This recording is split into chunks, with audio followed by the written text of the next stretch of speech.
What if I told you that 5 ancient traditions, separated by vast oceans, divided by thousands of years, and born from cultures that never knew one another existed, all seem to be pointing toward the same moment in time? What if the Mayan priests who built pyramids aligned with the stars, the Irish bishop who supposedly saw the faces of every future pope, the French apothecary who gazed into a bowl of water and saw the centuries unfold, the Hopi elders who carved their prophecies into stone, and the Vedic sages who mapped the cosmic cycles of creation and destruction? What if all of them, in their own way, were describing a window that opens in 2027? This is not a video about fear. This is a video about pattern recognition. This is an invitation to see what the ancients saw, to understand time not as a straight line, but as a spiral, and to ask yourself the question that matters most. If the world is truly shifting, what am I meant to become? Let us begin in the jungles of Central America, among a people whose understanding of time remains one of the most sophisticated ever achieved by human consciousness. The Maya did not see time as we do. They did not measure it in hours and minutes, in weeks and months, in the relentless forward march of the clock.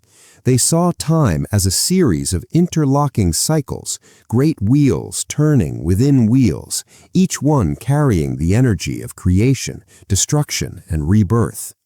Their long count calendar, a system so precise it tracks time over millions of years, famously marked a great transition on December 21, 2012. You remember that date. The world waited for the end, and when the sun rose on December 22, many laughed and declared the prophecy false. They said the Maya were wrong. They said the ancients were mistaken, but they misunderstood what the Maya were actually telling us. The Maya never said the world would end in 2012. They said one great cycle would end and another would begin.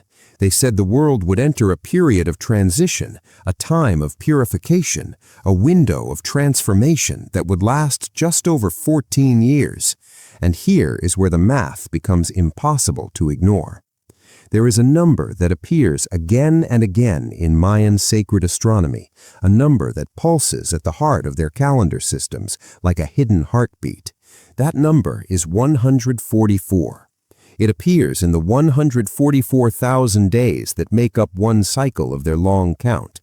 It appears in the 144-year cycles of their shorter counts. It appears in the 142-degree angles of their sacred geometry. And when you apply that number to the transition that began in 2012, something remarkable emerges. The Mayan calendar does not operate on a simple 1-to-1 ratio. It operates on harmonics, on frequencies, on the understanding that time is not linear but vibrational.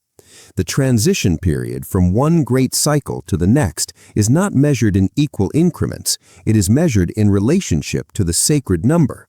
And when you calculate the transition from the winter solace of 2012 using the 144.07 Hertz harmonic constant that the Maya embedded in their mathematics, you arrive at a date that falls in the spring of 2027.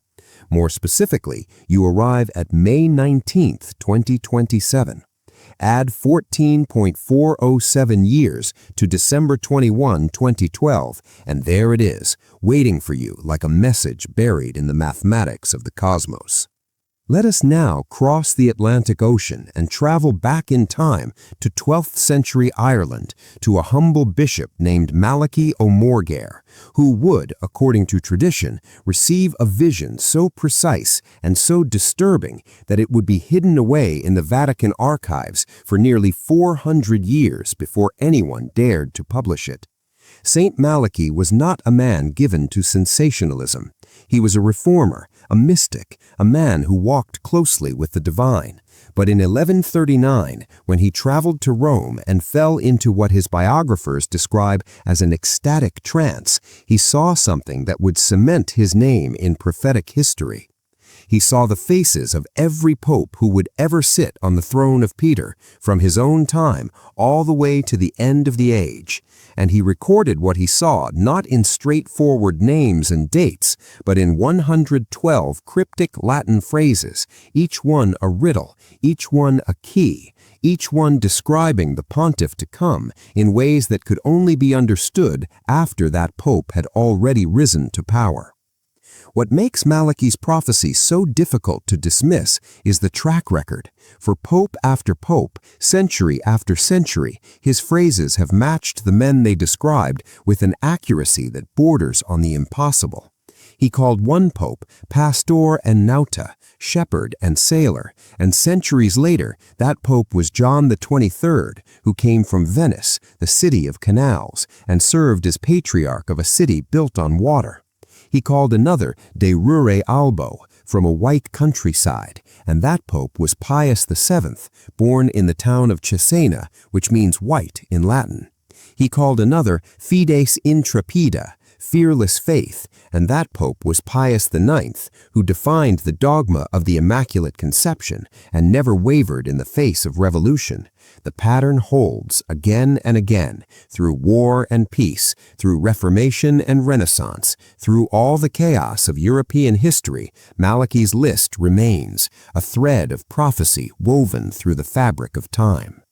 And now, according to that same list, we are approaching the end. The last pope, the 112th in Malachy's sequence, is described with a phrase that has haunted Vatican scholars for centuries: Petrus Romanus, Peter the Roman. The prophecy states that in the final persecution of the Holy Roman Church, there will sit Peter the Roman, who will feed his flock amid many tribulations, after which the city of 7 hills will be destroyed, and the dreadful judge will judge the people. But here is where the mathematics become fascinating. Scholars have long debated when this final pope would appear, and one calculation in particular stands out. It involves the year 1585, when Pope Sixtus V reorganized the Vatican and centralized its power. If you take that year as a midpoint and add 442 years, a number that appears in biblical prophecy and apocalyptic literature, you arrive at 2027. And if you look at the current succession of popes, you see something that would make Malachy smile. Pope Benedict XVI, then Pope Francis, and now, as of recent history, Pope Leo XIV. Leo, the lion, the name that appears in another prophetic tradition we are about to explore. The Vatican itself does not officially endorse Malachy's prophecies. They were published in 1595 by a Benedictine historian named Arnold de Wian, who claimed to have found them in the archives. For centuries, scholars have debated their authenticity, with some suggesting they were forged in the 16th century to influence papal elections. But even if they were forged, the forger would have had to predict centuries of papal history with impossible accuracy. And if they are genuine, then we are living in the time they describe. We are the generation that watches the last pope ascend the throne. We are the ones who will see what comes after. Not the end of the world, but the end of an age, the dissolution of old structures, the crumbling of institutions that have stood for 2,000 years. And in that crumbling, something new is always born. Let us now turn our attention to the man whose name has become synonymous with prophecy itself, the French apothecary and astrologer Michel de Nostradamus, the man we know as Nostradamus. In 1555, he published the first installment of his Centuries, a collection of nearly 1,000 cryptic quatrains written in a strange blend of French, Latin, Greek, and Italian, organized into groups of 100. These verses have been analyzed, debated, and interpreted for nearly 500 years, with believers claiming they have predicted everything from the rise of Napoleon to the assassination of John F. Kennedy, from the Great Fire of London to the September 11th attacks. But among all his obscure and enigmatic verses, one set in particular has captured the attention of those watching the convergence toward 2027. It involves a lion, a throne, and a pope whose name may have been written in the stars 4 centuries before he was born. The quatrain that modern interpreters point to is often rendered in translation something like this: "The great lion on the throne in the final age will preside over a world consumed by fire and flood. As the earth trembles beneath the feet of men, the old faith crumbles into dust." Now, the original French does not use these exact words, and we must be honest about the nature of Nostradamus' interpretation. His verses are not clear predictions you can read like a newspaper headline. They are murky, ambiguous, filled with anagrams and mythological references, deliberately designed, some scholars believe, to be vague enough that they could be applied to any event after the fact. This is why skeptics say Nostradamus has predicted everything and therefore predicted nothing. But the pattern that emerges when you place his work alongside the other traditions we are exploring is difficult to dismiss entirely. What gives this particular interpretation traction in our current moment is the rare appearance of a papal name that has not been What gives this particular interpretation traction in our current moment is the rare appearance of a papal name that has not been used in nearly 150 years. Pope Leo XIV, the first American to sit on the throne of Peter, chose a name that carries immense symbolic weight. Leo means lion. The last pope to bear this name was Leo XIII, who reigned from 1878 to 1903, and before him Leo XII, Leo XI, and so on back through history. The name Leo has traditionally been associated with strength, with courage, with the Lion of Judah, with the King of Beasts. But in the context of these prophecies, it takes on a more ominous tone. Nostradamus scholars point to his use of the lion as a symbol for a powerful leader who would arise in the final days of the Church's temporal power. Some interpreters have gone further, suggesting that the quatrain about the lion on the throne may also connect to the astronomical concept of the lion's gate, the astrological alignment that occurs each August when the sun rises in the constellation Leo, a gateway of powerful spiritual energy. There is also the matter of the mysterious Mabus that appears in Nostradamus's writings, a figure that some have tried to connect to everything from Saddam Hussein to Osama bin Laden to Barack Obama. The relevant quatrain, Century 2, Quatrain 62, reads, "Mabus then will soon die. There will come of people and beasts a horrible rout. Then suddenly one will see vengeance, 100 hands, thirst and famine, when the comet will pass." While no credible scholar connects this directly to Pope Leo XIV, the pattern of interpretation reveals something important about how prophecy works. These texts are not fortune-telling, they are mirrors. They reflect back to us our own fears and hopes, our own sense that something is shifting beneath the surface of history. What we can say with certainty is that Nostradamus, like St. Malachy, like the Maya, was pointing toward a transition, a threshold, a moment when the old structures would crumble and something new would emerge. He wrote of the year 1999 as a significant marker, and when that came and went without catastrophe, his followers simply reinterpreted and pushed the timeline forward. This is the nature of prophetic traditions. They are not static. They are living things that breathe and adapt with each generation. And in our generation, with a pope named Leo on the throne of Peter for the first time in over a century, and with the world feeling more unstable than it has in decades, the words of Nostradamus have taken on new life. The 2027 date itself emerges from a calculation that some Nostradamus researchers have proposed based on his references to the number 442 and to a midpoint in papal history. They point to Pope Sixtus V, who reorganized the Vatican in 1585 and is considered by some to be the midpoint of the papal line. Add 442 years to that midpoint and you arrive at 2027. Is this mathematically sound? Is it spiritually meaningful? That depends on what you are looking for.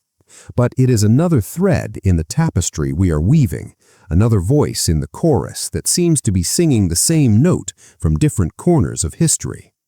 Now let us journey to the high desert of northeastern Arizona, to the mesas where the Hopi people have lived for over 1,000 years, watching the sun rise and set over the same sacred peaks where their ancestors once walked. The Hopi have a word for the path we are on. They call it the Trail of Life, and they believe that humanity has walked this trail before, not once, but 4 times, through 4 separate worlds, each one ending in destruction because the people forgot how to live in harmony with the Creator and with the earth. The first world, Takpela, was destroyed by fire. The second world, Takpa, was destroyed by ice. The third world, Kuskurza, was destroyed by flood. And now we live in the fourth world, Tuwakachi, the world complete, the world where we are given every opportunity to remember what our ancestors forgot. But according to the Hopi elders, this world too will come to an end, not because the Creator is cruel, but because we have been given a choice, and the consequences of our choices ripple outward through the fabric of reality itself. Carved into a rock face near the village of Oraibi, the oldest continuously inhabited settlement in North America, is the Prophecy Rock. If you ever have the chance to stand before it, you will see a figure walking along a line, and ahead of him the line splits into 2 paths. One path continues straight, leading to a figure standing in a field, and beyond that, a kind of jagged line that the elders say represents destruction, a lightning strike, an ending. The other path curves back toward the beginning, and along it are smaller figures walking in the opposite direction, returning to the source, returning to the old ways. This is not a prediction of doom. It is a choice. It is a warning carved in stone that has been there for centuries, waiting for us to reach this exact moment in history. The Hopi elders have spoken of 9 great signs that would appear before the end of the fourth world. And as you read through them, you may feel a chill run down your spine, because so many of these signs have already been fulfilled. The first sign was the arrival of light-skinned men who took land that was not theirs and struck their enemies with thunder, and we call those guns. The second sign was the coming of spinning wheels filled with voices, and we call those covered wagons. The third sign was a strange beast, like a buffalo with long horns, appearing in great numbers, and we call those cattle. The fourth sign was the land crossed by snakes of iron, and we call those railroads.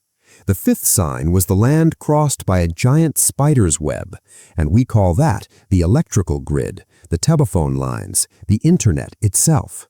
The sixth sign was the land crossed by rivers of stone, and we call those highways, concrete and asphalt stretching across the continent.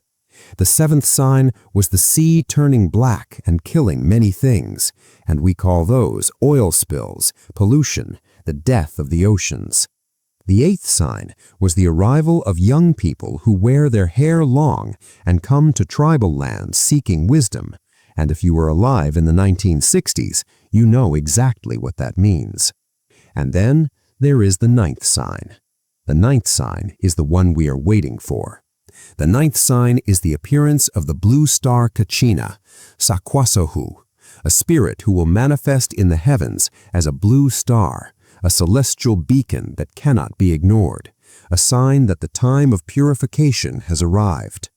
According to the elders, when the blue star Kachina appears, the ceremonies of the Hopi people will cease because they will no longer be necessary. The purpose of ceremony is to maintain balance, to remind us of our relationship with the divine, to keep the world spinning on its axis. But when the blue star comes, balance will be restored in a more direct way.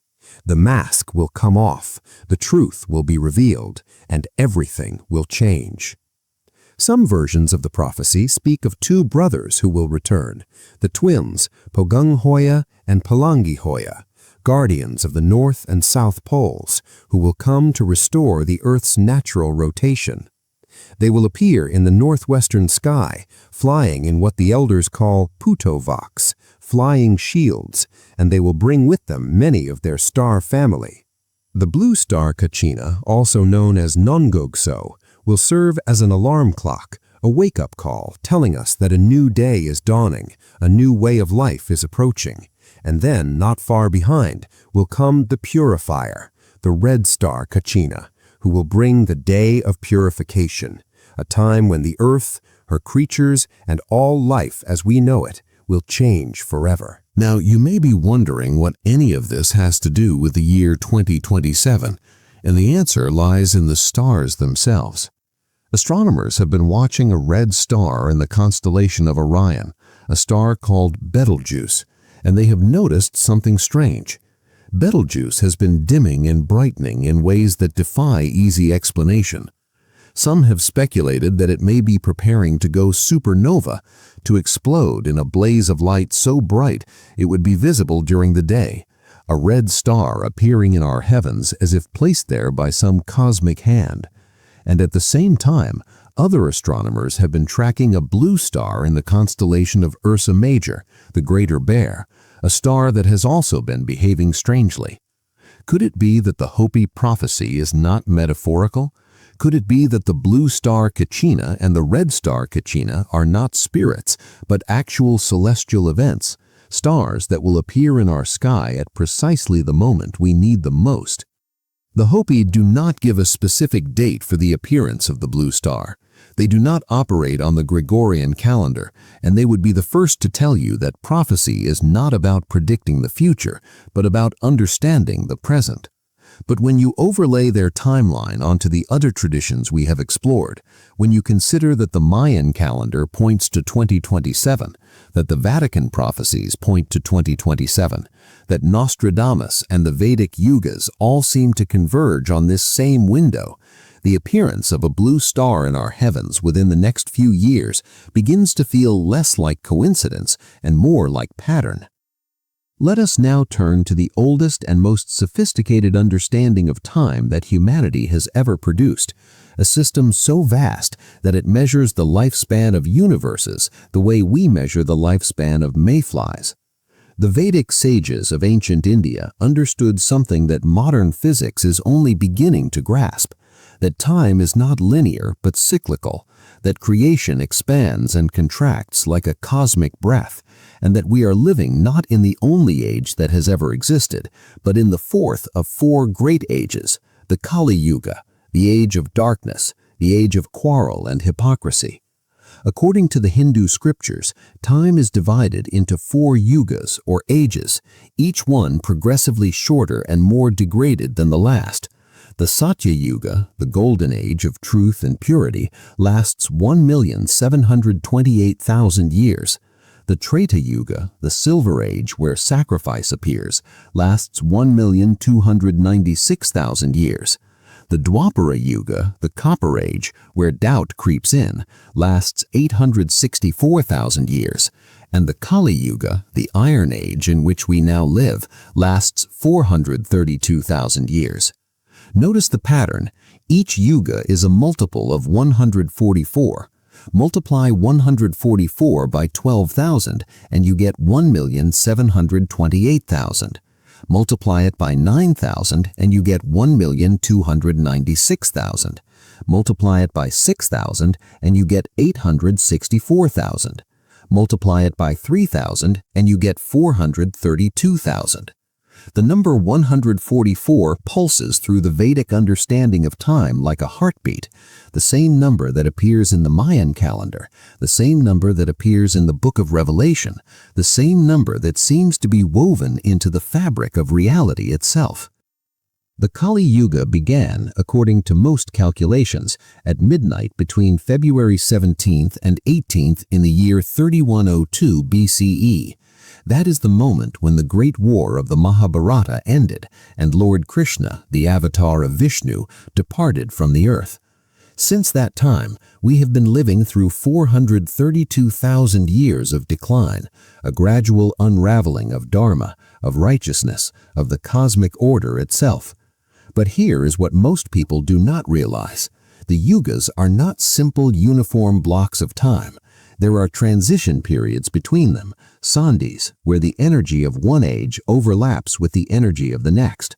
And within the vast span of the Kali Yuga, there are smaller cycles, windows of opportunity, moments when the light breaks through the darkness and offers humanity a chance to remember what it has forgotten.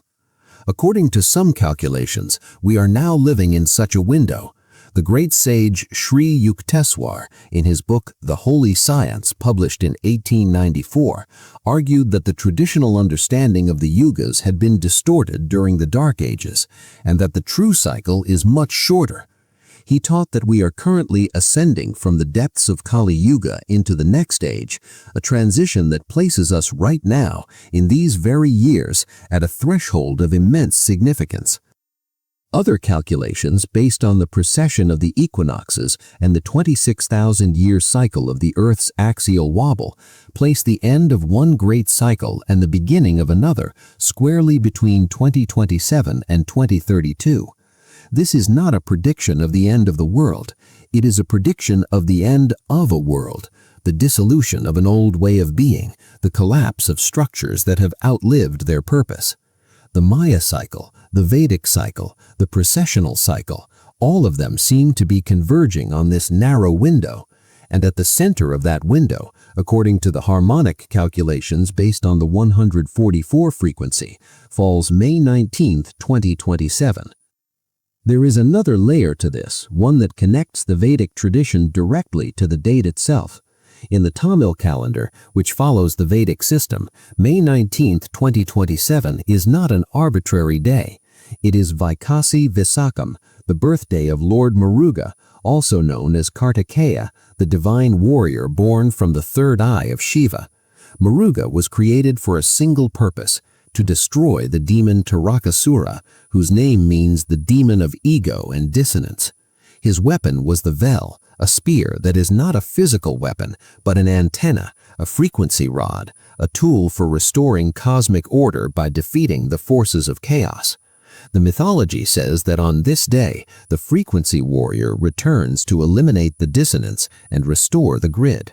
In terms we might understand today, it is the battle between 666 Hz, the frequency of chaos, and 144 Hz, the frequency of harmony. And the date of this cosmic battle, encoded in the calendar for thousands of years, is May 19, 2027. Now, let us pause and consider what we have gathered. The Maya, with their 144-based harmonics, point to May 19, 2027. The Vedic sages, with their yuga cycles based on multiples of 144, place a major transition window centered on that same year, with May 19, 2027 appearing at its harmonic center. Saint Malachy, with his 442-year calculation from the midpoint of the papacy, arrives at 2027. Nostradamus, with his quatrains about the lion on the throne and the end of an age, points to this same convergence. The Hopi, with their blue star Kachina prophecy, describe the ninth and final sign, the celestial alarm clock that will announce the beginning of the Great Purification, and astronomers watch the stars for signs of a supernova that could appear at any moment. The Vedic sages speak of the yugas, the great cycles of time measured in multiples of 144, and the transition from the Kali Yuga into the next age, calculated through the precession of the equinoxes, falls in this same narrow window, with May 19, 2027 appearing at its harmonic center. What are we to make of this convergence? Is it coincidence that 5 traditions, separated by oceans, by millennia, by languages and cultures that never touched one another, all seem to be pointing to the same moment in history? The mathematician would calculate the probability and find it vanishingly small. The skeptic would dismiss each tradition individually, finding flaws in every interpretation, holes in every argument. But the seeker, the one who has learned to see with the heart as well as the mind, might ask a different question entirely. What if these prophecies are not predictions after all? What if they are invitations? What if they are not telling us what will happen, but what could happen, depending on what we choose, depending on who we become, depending on whether we sleep through the shift or awaken to meet it? There is a number that has appeared again and again throughout this journey. The number 144. It appears in the Mayan calendar as the foundation of their harmonic calculations. It appears in the Vedic yugas as the multiplier that generates the ages. It appears in the Book of Revelation as the number of the saved, the 144,000 who stand before the throne. It appears in sacred geometry as the number of degrees in the angles of the pentagon, the shape that appears throughout nature, from flowers to starfish to the human body itself. And it appears in music as the frequency of healing, 144 hertz, the vibration that some say can repair DNA, open the third eye, and align the soul with the divine. The battle, if there is a battle, is not between armies or nations or ideologies. It is between frequencies. It is between 666 hertz, the vibration of chaos, of separation, of the ego screaming into the void, and 144 hertz, the vibration of harmony, of unity, of the soul remembering its source. Now let us be honest about what we do not know. We do not know with certainty that anything will happen on May 19, 2027. The Maya may have been speaking metaphorically. Malachy's prophecies may have been forged in the 16th century to influence papal elections.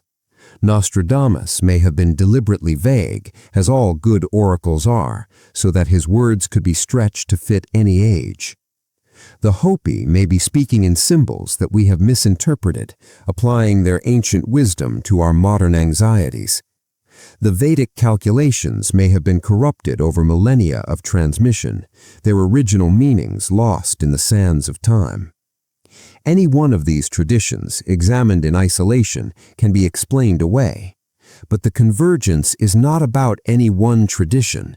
It is about the pattern they form together. It is about the signal that emerges when you listen to all of them at once. And that signal is not a prediction of doom. It is a call to awakening. What if the date itself is not the point? What if May 19, 2027 is not a destination, but a mirror? Not a deadline, but an invitation? Not a prediction of what the world will do, but a question about what you will become? The ancients were not fortune tellers. They were wisdom keepers. They did not give us prophecies so that we could circle dates on our calendars and wait for the sky to fall. They gave us prophecies so that we would wake up. They gave us these markers, these convergence points, these moments of alignment, so that we would look at our lives and ask the only question that truly matters. If everything is about to change, who do I choose to be in the change? The Maya understood that time is not linear, but spiral. We do not move from past to future in a straight line. We move in circles, returning again and again to the same lessons, the same challenges, the same opportunities, until finally we learn what we came here to learn. The end of a cycle is not an end at all. It is a beginning. It is a chance to do it differently this time, to remember what we forgot, to heal what we broke, to love where we feared. The Hopi elders say that we are the ones we have been waiting for. They say that the purification does not happen to us, it happens through us. We are not passengers on this journey. We are the journey itself.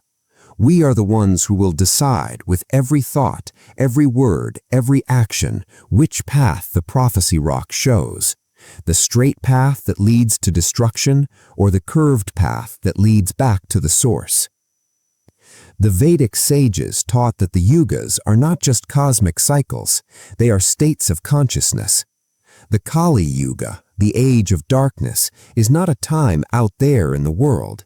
It is a condition in here, in the mind. It is the state of forgetting who we are. It is the illusion of separation, the belief that we are alone, the fear that we are not enough. And the transition out of Kali Yuga is not something that happens on a calendar.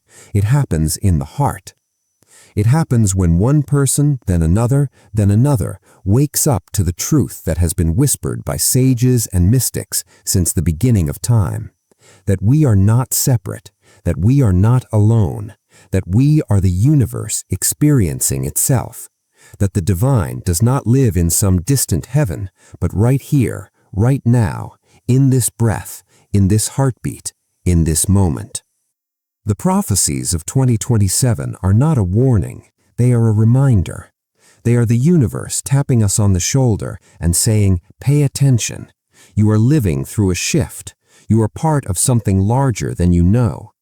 The structures that have defined human life for centuries are crumbling, and that is not a tragedy, it is a birth.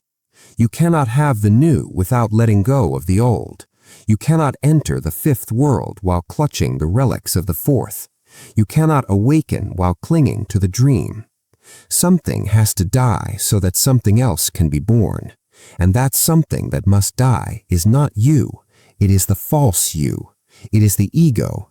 It is the mask. It is the story you have been telling yourself about who you are. A story written by parents and teachers and culture and trauma.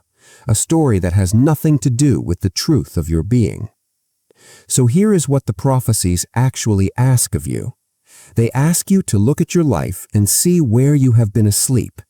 They ask you to notice the patterns that keep repeating, the lessons you keep failing, the love you keep pushing away. They ask you to forgive yourself for all of it, and then to forgive everyone else, because holding on to resentment is like drinking poison and waiting for the other person to die. They ask you to sit in silence long enough to hear the voice that is always speaking beneath the noise, the voice that knows who you really are, the voice that has been waiting for you to listen since before you were born. Temet Nosce, know thyself. These words were inscribed on the temple of Apollo at Delphi thousands of years ago, and they appear on the oracle's door in the Matrix, and they are written on the walls of your own soul. The prophecies do not matter if you do not know yourself. The dates do not matter. The signs do not matter. Because if you do not know who you are, you will sleep through any awakening. You will miss any shift. You will stand at the threshold of a new world and see only the same old world, because that is what the unawakened eye always sees. It sees what it expects to see. It sees what it has always seen. It sees the reflection of its own unconsciousness projected onto the screen of reality. But if you know yourself, if you have done the work, if you have walked the path of shadow and light, if you have faced your demons and embraced your angels, then the shift, whenever it comes, will find you ready. Not ready because you have stockpiled food and water, not ready because you have built a bunker in the wilderness, ready because you have built a sanctuary in your soul. Ready because you have learned to be still in the storm. Ready because you have discovered that the kingdom of heaven is within you and that no external event can touch what is eternal in your being. The year 2027 may come and go like any other year. The sun will rise on May 20 and the world will still be here, and people will still go to work and pay their bills and scroll through their phones, and nothing will have changed. Or maybe something will have changed. Maybe a few people here and there will have woken up. Maybe a few hearts will have opened. Maybe a few minds will have expanded. And that will be enough. That is always enough. That is how worlds are born, one awakening at a time, one heart at a time, one soul at a time, remembering who it truly is. The prophecies are not about a date. They are about you. They always were. The Maya were talking about you. Saint Malachy was talking about you. Nostradamus, the Hopi, the Vedic sages, they were all talking about you. They were drawing a map of the human soul and calling it the cosmos. They were describing the journey inward and calling it the end of the world. They were pointing at the moon, and we have been staring at their fingers for centuries, mistaking the pointer for the destination. So here is the truth, simple and difficult and liberating all at once. The shift is not coming. It is here. It has always been here. It is happening in every moment, in every breath, in every choice. The question is not whether the world will change. The question is whether you will change with it. The question is whether you will allow the cosmic alignment to become an inner alignment. The question is whether you will let the blue star Kachina shine in your own heart, whether you will let the lion on the throne wake in your own soul, whether you will let the Kali Yuga end in your own consciousness and the Satya Yuga begin. You are the prophecy. You are the convergence. You are the one the ancients saw when they looked into the future and saw a time when humanity would stand at a crossroads and choose.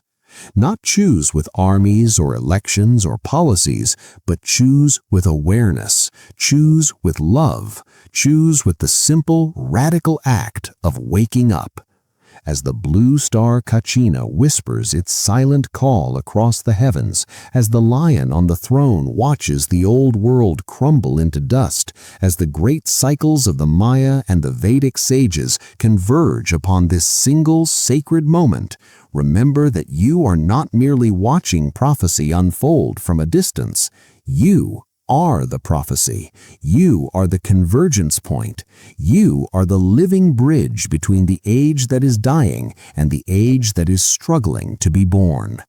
Every time you choose love over fear, every time you sit in silence and listen to the voice within, every time you extend forgiveness to yourself and to others, you are not just preparing for the shift, you are becoming the shift.